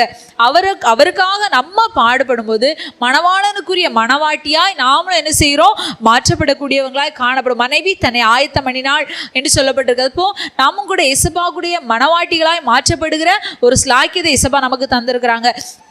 ஏழாவதா பார்த்தோம்னா ஏசாயா 53:2 வாசிக்கும்போது, ஏசாயா 53:2 வாசிக்கும்போது, இளங்கிளையை போலவும் வறண்ட நிலத்திலிருந்து துளிர்க்கிற வேரை போலவும் அவனுக்கு முன்பாக எழும்புகிறார். அவருக்கு அழகும் இல்லை, சௌந்தரியமும் இல்லை. அவரை பார்க்கும்போது நாம் அவரை விரும்பத்தக்க ரூபம் அவருக்கு இல்லாதிருந்தது. பாருங்க, ஏசப்பாவுடைய ரூபம் மாற்றப்பட்டது. ஏழாவது, அவருடைய ரூபம் என்ன செய்திருந்து? மாற்றப்படக்கூடியதாய் காணப்பட்டது. பாருங்க, ஏசப்பா எவ்வளவோ பாடுகளை நமக்காக பட்டாங்க. கடைசி அவருடைய ரூபம் எப்படிப்பட்டதுன்னா மாற்றப்பட்டது. அவர் யாரு? 1000 10,000 சிறந்தவர். உன்னத பாட்டு 5:10 வாசித்தா, உன்னத பாட்டு 5:10 வாசிக்கும்போது அவர் வெண்மையும் சிவப்புமானவர், 10,000 சிறந்தவர்னு சொல்லி வேதம் சொல்லுது. என் நேசர் வெண்மையும் சிவப்புமானவர், 10,000 பேர்களில் சிறந்தவர். பார்த்தீங்களா? நம்முடைய நேசர் யாரு? வெண்மையும் சிவப்புமானவர், 10,000 சிறந்தவர். அவர் சாரோனின் ரோஜா, பள்ளத்தாக்கின் லீலி புஷ்பம் அப்படி சொல்லி உன்னத பாட்டில் பார்த்தீங்கன்னா ஏசப்பா குறித்து அநேக காரியங்கள் வர்ணித்து சொல்லப்பட்டது. ஆனால் இப்போ ஏசப்பா நமக்காக பாடுபட்டு இருக்கும்போது அவரை பார்த்தா எப்படி இருக்கு? அவருக்கு அழகு இல்லை, சௌந்தரியம் இல்லை, அவரை விரும்பத்தக்க ரூபம் அவருக்கு இல்லை. இப்போ நம்மளை ஒருத்தவங்க விரும்புகிறாங்கன்னா அதுக்கு காரணம் என்னென்னா, நம்மளை பார்த்தா ஒருத்தவங்களுக்கு பிடிக்கும். அப்படி இருந்தால் தான் என்ன செய்வாங்க? நம்மக்கிட்ட பேசுவாங்க, நம்மக்கிட்ட பழகுவாங்க. ரொம்ப மோசமாக, ரொம்ப சுகம் இல்லாமல், அப்படி ரொம்ப ஒல்லியாக ஒரு மாதிரி இருக்கவங்கள பார்த்து நம்ம யாராவது போய் பேசுவோமா? பரிதாபப்பட்டு உங்களுக்கு என்ன செய்யுதுன்னு கேட்போம். ஆனால் ரொம்ப அவங்கள ஒருத்தவங்க பார்த்து நல்லா அழகாக இருக்காங்க அப்படின்னா என்ன செய்வோம்? பார்க்க கொஞ்சம் நல்லா இருக்காங்க, அதாவது அவங்க கூட நம்ம பேசலாம் பழகலாங்கிற இடம் இருக்கிற போது தான் நம்ம என்ன செய்வோம்? அவங்களோட அழகு, அந்தஸ்து எல்லாத்தையும் பார்த்து தான் என்ன செய்வோம்? நம்ம போய் ஒருத்தவங்க கிட்ட பேசி பழகுவோம். இப்போ ஏசப்பாவை பார்க்கும்போது அவ்வளோ அழகான தேவன், அவருக்கு அழகும் இல்லையா? அழகும் இல்லை, சௌந்தரியமும் இல்லை. வேதம் சொல்லுது, வேதத்தில் நம்ம நீதிமொழிகளை வாசிக்கும்போது சௌந்தரியம் வஞ்சனை உள்ளது, அழகும் வீண் அப்படின்னு சொல்லப்படுது. சௌந்தரியம்னா அழகுக்கு கூடினது, எக்ஸ்ட்ராடினரியான ஒரு அழகை தான் என்ன சொல்லியிருக்கு? சௌந்தரியம் அப்படின்னு சொல்லியிருக்கு. இப்போ அழகும் வேஸ்ட்டு, சௌந்தரியம் என்னதான் வஞ்சனை உள்ளது. இப்போ நம்ம ஒருத்தவங்களை பார்த்தோன்னே அட்ராக்ட் ஆகுறோன்னா அதற்கு காரணம் என்ன? அவங்ககிட்ட இருக்க ஒரு சௌந்தரியம் தான். அது நம்மளை என்ன செய்யும்? வஞ்சிக்கக்கூடியவங்களாக நம்மளை வஞ்சிக்கக்கூடியதாக காணப்படும். அழகு வீண். நம்ம பார்க்குறோம், இந்த அழகு நமக்கு எவ்வளோ நாள் இருக்கும் பாருங்க? ஒரு குறிப்பிட்ட வயசு வரைக்கும் தான் பாருங்க. பிள்ளைங்க வளர்ந்து ஒரு ஸ்டேஜ் வந்த பிறகு பாருங்க, அது வரைக்கும் அதுக்கு அழகாக இருக்கும், பொம்மை போல இருக்கும். அதுக்கு பிற்பாடு இந்த க்ரீமு அது இதெல்லாம் பூசி என்ன ஆயிரும்? முகமே ஒரு வயசுக்கு பிற்பாடு பார்க்க முடியாத ஒரு முகமாக மாறிடும். அப்புறம் அவங்க மேக்கப் போடாமல் வெளியே வந்தாங்கன்னா அவங்க மூஞ்சி என்ன செய்ய முடியாது? ஒருத்தருமே பார்க்க முடியாது. ஆனால் பாருங்க, மோசே என்ன செய்தார்? கர்த்தருடைய சமூகத்தில் இருந்து ஜெபம் பண்ணிட்டு 40 நாள் இரவும் பகலும் புசியாமலும் குடியாமலும் கர்த்தரோடு பேசிட்டு மலையிலேருந்து இறங்கி வராரு. அவருக்கு முகத்தை யாராலையும் பார்க்கவே முடியலையா, அவ்வளோ பிரகாசமாக இருந்ததான். இப்போ நமக்கு அழகு வேணும், நம்ம அழகாக இருக்கணும், பார்க்குறதுக்கு கொஞ்சம் நல்லா இருந்தால் தான் இதாக இருக்கும். நம்ம மனசே நம்மளுக்கு சொல்லும்போது நம்ம என்ன செய்கிறோம்? என்னதையாவது கிடச்சா பூசி எடுத்து பார்க்கும். ஆனால் என்ன செய்யலை? இருக்குது தான், அங்கே இருக்குது. அப்போ பாருங்கள், நமக்கு அப்படி அழகு வேணும், நம்ம பார்க்கறதுக்கு ரொம்ப நல்லா அட்ராக்டிவாக இருக்கும் நம்ம ஆசைப்பட்டா என்ன செய்யுங்க? கர்த்தருடைய சமூகத்தில் போய் நல்லா முழங்கால் போட்டு ஜெபம் பண்ணுங்க. ஆட்டோமேட்டிக்காக நம்ம முகம் என்ன செய்யும்? பிரகாசிக்கக்கூடியதாக காணப்படும். ராணி பாட்டி முன்னாடி இருந்தாங்க. அவங்க வெள்ளிக்கிழமை என்ன செய்வாங்க? சகோதரிமார் ஜெபத்துக்கு வருவாங்க. அவங்க வரும்போது என்ன செய்வாங்கன்னா ஏதாவது வசனம் எடுத்து பிரசங்கம் மாதிரி பண்ணுவாங்க. அப்போது ஒரு நாள் அவங்க சொன்ன வார்த்தை தான் இந்த வார்த்தை. மோசேயுடைய முகம் பிரகாசித்ததுக்கு காரணம் அவர் கர்த்தருடைய சமூகத்தில் இருந்தார். அந்த அன்னையிலேருந்து நம்ம எத்தனையோ தடவை பைபிள் வாசிச்சிருக்கலாம், அந்த வார்த்தை என் இருதயத்தை விட்டு நீங்கவே இல்லை. இப்போ நம்ம எவ்வளோ தான் நம்ம பிரயாசப்படாலும் நம்ம அழகு என்ன செய்யாது? கூடாது. அது கொஞ்ச நேரத்தில் என்ன செய்துரும்? மங்கி போயிடும். அந்த கொஞ்ச நேரம் கொஞ்சம் விசத்து பூத்து ஆயிட்டுனா நம்ம போட்ட மேக்கப் எல்லாம் களைஞ்சி போயிடும். ஆனால் கர்த்தருடைய சமூகத்தில் முழங்கால் படிட்டு பாருங்க, உங்கள் முகத்தை போல பிரகாசமான முகம் எங்கேயுமே பார்க்க முடியாது. நம்ம பிரதர் ஒருத்தங்களை சொல்லுவாங்க, ரொம்ப கருப்பாக இருப்பாங்களாம், ஆனால் அவங்க முகத்தை பார்த்தா அவ்வளோ மகிமையாக இருக்குமா. கருப்புக்கு ஒன்றா நம்ம ஃபஸ்ட்டு கருப்பு கலர்னா அவங்கள அடையாளம் சொல்லலாம், ஆனால் அவங்க கர்த்தருடைய சமூகத்திலே இருந்து ஜெபிச்சுட்டே இருக்கனால அவ்வளோ மகிமையாக அவ்வளோ அழகாக அவங்க முகம் காணப்படும் அப்படின்னு சொல்லுவாங்க. பாருங்கள், நம்ம ஒரு ஊழியக்காரங்க ஒரு தேவ பிள்ளைங்க அப்படிங்கிறதுக்கு அடையாளமே நம்முடைய முகம் கர்த்தருடைய சமூகத்திலிருந்து பிரகாசிக்கிறதுனால உண்டாகிற ஒரு அனுபவம் தான் அதற்கு நம்ம தேவ பிள்ளைங்கிறதுக்கு அடையாளமாக காணப்படுது. பாருங்கள், இப்போ பெந்தேகோஸ்து ஜனங்கள்னு சொன்னாலே ஒரு எளிமையான தோற்றத்துக்குரியவங்களா நம்ம காணப்படுறோம். பாருங்க, அழகு அந்தஸ்து. இப்போ இந்த நாட்கள் அப்படி இல்லை. பழைய காலத்தில் உள்ளவங்களெல்லாம் பார்த்தீங்கன்னா நகையெல்லாம் கலத்தி நல்லா தலைக்கு எண்ணெயெல்லாம் வச்சு, ஏன்னா வேதம் அப்படி சொல்லுது, தலைக்கு எண்ணெய் வச்சு என்ன செய்யணும், நல்லா முடியெல்லாம் சீவி நல்லா நீட்டாக இருக்கணும். அப்போ ஆனால் இப்போ என்ன செய்ய மாட்டோம், எண்ணெயை கொஞ்சம் கூட காட்டவே மாட்டோம். ஏன்னா எண்ணெய் காமிச்சோன்னா அப்படி எண்ணெய் வடிஞ்சிட்டு முகம் அசிங்கமாக இருக்கும்னு சொல்லிட்டு நல்லா ஷாம்பு போட்டு என்ன செய்வோம், ஸ்டைலாக வந்துட்டுருக்கோம். பெந்தேகோஸ்து ஜனங்கள் இப்போ உள்ளதுலேயே அலங்காரமாக வாழ்றது யாருன்னா பெந்தேகோஸ்து ஜனங்கள் தான். ஆனால் ஆதி நாட்கள் அப்படி கிடையாது. பெந்தேகோஸ்து ஜனங்கள்னாலே ஒரு எளிமையான அனுபவம், அவங்கள பார்த்து அழகு, மற்றவங்களை கவரணும், மற்றவங்க நம்மளை பார்த்து அட்ராக்ட் ஆகணும் அப்படிங்கிற அனுபவம் என்ன செய்யாது, இருக்காது. பெந்தேகோஸ்து ஜனங்களாலே மற்றவங்களுக்கு பிடிக்க முடியாது, ஏன்னா அவங்க தோற்றம் அப்படி தான் இருக்கும். ஆனால் இந்த நாட்கள் அப்படி இல்லை. அதனால தான் இந்த பூமியில் என்ன செய்திருக்கு, பாவம் பெருகி இருக்கு. ஏசப்பா கூட பாருங்க, தன்னுடைய அழகு தன்னுடைய சௌந்தரியம் எல்லாவற்றையும் என்ன செஞ்சிட்டாங்க, நமக்காக இழக்கக்கூடியவங்களாக காணப்பட்டாங்க. இப்போ ஒரு இடத்துல அடிபட்டுனா அந்த இடம் வீங்கி அந்த இடத்தோடைய அந்த ஷேப்பே மாறிடும். இப்போது ஒருத்தவங்களுக்கு ஒரு ஆக்சிடென்ட் ஆயிருது, அப்போ முகத்துலலாம் காயப்பட்டு முகத்தை பார்த்தா அவங்க முகம் போலேயே விகாரமாக இருந்தது. இப்போ ஏசப்பா பாருங்க, உச்சந்தலை முதல் உள்ளங்கால் வரைக்கும் காயங்களை ஏற்றாங்க. தலையில முள்கிரீடம் வச்சு அதை அடிச்சு கீழே இறக்குனாங்க. அப்போ எப்படி அந்த இடம்லாம் வீங்கி ரத்தம்லாம் வஞ்சி மூஞ்சிலெல்லாம் அடிச்சிருக்காங்க. அப்போ எப்படி ஏசப்பாங்க முகம் இருந்திருக்கும். அவரை பார்க்கும்போது இது இயேசு கிறிஸ்துவா அப்படின்னு தெரியற ஒரு அனுபவம் கூட இல்லாத ஒரு அனுபவத்தில் ஏசப்பா என்ன செஞ்சாங்க, காணப்பட்டாங்க. அவருடைய அழகு சௌந்தரியம் எல்லாவற்றையும் நமக்காக இழந்தாங்க. இதனால் ஏசப்பாக்கு என்ன கிடைச்சு, 1 கொரிந்தியர் 15:47 வாசித்துட்டு 45 வாசம். 1 கொரிந்தியர் 15:47-45 வாசிக்கும்போது, முந்தின மனுஷன் பூமியிலிருந்து உண்டான மண்ணானவன், இரண்டாம் மனுஷன் வானத்திற்கு வந்த கர்த்தர். அந்தபடியே முந்தின மனுஷனாகி ஆதாம் ஜீவாத்மாவானான் என்று எழுதியிருக்கிறது, பிந்தின ஆதாம் உயிர்ப்பிக்கிற ஆவியானார். பாருங்க, ஏசப்பாக்கு வானவரின் ஒரு மேனி கொடுக்கப்பட்டது. அவருடைய அழகு எல்லாவற்றையும் இந்த பூமியில இழந்ததுனால ஒரு வானவருடைய மேனி அவருக்கு என்ன செய்து கொடுக்கப்படும். வானத்திலிருந்து வந்த கர்த்தர் அப்படிங்கிற ஒரு அனுபவத்துக்குரியவங்களை ஏசப்பா என்ன செய்தாங்க, மாற்றப்பட்டாங்க. பிந்தின ஆதாம் உயிர்ப்பிக்கிற ஆவி ஆனார் அப்படின்னு சொல்லி வேதம் சொல்லுது. முந்தின ஆதாம் அந்த ஆதாம், பிந்தின ஆதாம் யாரு, இயேசு கிறிஸ்து. அவர் என்ன ஆனாரா, உயிர்ப்பிக்கிற ஆவியாய் மாற்றப்பட்டார். நம்மளை உயிர்ப்பிக்கிறவர் யாரு, இந்த நம்முடைய கர்த்தராகிய இயேசு கிறிஸ்துவா தான் காணப்படுறாங்க. அவரோடு கூட நம்ம இப்படி நம்முடைய அழகு சௌந்தரியம் எல்லாவற்றையும் நம்ம கர்த்தருக்காக விட்டு ஒரு எளிமையான ஒரு ஜீவியம் செய்யும் போது 1 கொரிந்தியர் 15:23 வாசிக்கும். 1 கொரிந்தியர் 15:23 வாசிச்சா அங்க நமக்கு என்ன கொடுக்கப்படுச்சுன்னா, அவனவன் தன் வரிசையிலே உயிர்ப்பிக்கப்படுவான். முதற்பலனானவர் கிறிஸ்து, பின்பு அவர் வருகையில் அவருடையவர்கள் உயிர்ப்பிக்கப்படுவார்கள். பாருங்க, ஏசப்பா முதற்பலனாய் உயிர்ப்பிக்கப்பட்டது யாரு, இயேசு கிறிஸ்து. பின்பு அவருடைய ஜனங்கள் என்ன செய்வோம், உயிர்ப்பிக்கப்படும். அவனவன் தன் வரிசையில என்ன செய்வோமா, உயிர்ப்பிக்கப்படும். முதலாவது மரிச்சவங்க ஒவ்வொருத்தரும் என்ன செய்வாங்க, வரிசையா உயிர்ப்பிக்கப்படுவாங்க. பின்பு கடைசி உயிரோடு இருக்கிற நாம என்ன செய்வோமா, அவருக்கு எதிர்கொண்டு போகும்படியா என்ன செய்வோம், மரித்தவங்க முதல் உயிரத்தோடு எழும்புவாங்க. உயிரோடு இருக்கிறவங்க அவருக்கு எதிர்கொண்டு போகும்படி என்ன செய்வோமா, மறுரூபமாக்கப்படும். ஒரு மரணத்திற்கு பிற்பாடுள்ள ஒரு மறுரூபத்தின் அனுபவத்தை நம்ம பெற்றுக்கொள்வோம். இப்போ கர்த்தருக்காக நம்ம இப்படிப்பட்ட பாடுகளை ஏற்கும் போது நம்ம என்ன செய்வோம், தேவனுடைய இந்த ராஜ்யத்தில் பூமியில் எளிமையான ஒரு வாழ்க்கை வாழும்போது தேவனோடு கூட வாழும்படியான ஒரு சிலாக்கியத்தை நம்ம பெற்றுக்கொள்வோம். ஏசப்பா பாருங்க, நமக்காக துக்கப்பட்டவராய் நொறுக்கப்பட்டவராய் அக்கிரமங்கள் எல்லாவற்றையும் என்ன செய்தாங்க, சுமக்கக்கூடியவங்களாக காணப்பட்டாங்க. ஏசப்பா தழும்புகளுடையவங்களாய் நமக்காக மாற்றப்பட்டாங்க. வாய் திறவாதவராய் காணப்பட்டாங்க. துன்மார்க்கரோடும் அக்கிரமக்காரரோடும் ஏசப்பா என்ன செய்தாங்க, ஒப்பிடப்பட்டாங்க. அப்புறம் ஆத்மாவில் மரணத்தை ஏற்றாங்க. நமக்காக அசட்டை பண்ணப்பட்டு புறக்கணிக்கப்பட்டவங்களாக காணப்பட்டாங்க. அவருடைய ரூபம் கூட நமக்காக மாற்றப்பட்டு அழகு எல்லாவற்றையும் இழந்து யாரும் விரும்ப முடியாத ஸ்திரீகள் கூட தூரத்துல இருந்து பார்க்கக்கூடிய ஒரு அனுபவம் உடையவங்களா ஏசப்பா மாற்றப்பட்டாங்க. பாருங்க, இது இப்படிலாம் ஏசப்பா பட்டதுனால ஏசப்பாக்கு கொடுக்கப்பட்ட ஆசீர்வாதங்கள் கூட அநேகமாய் காணப்பட்டது.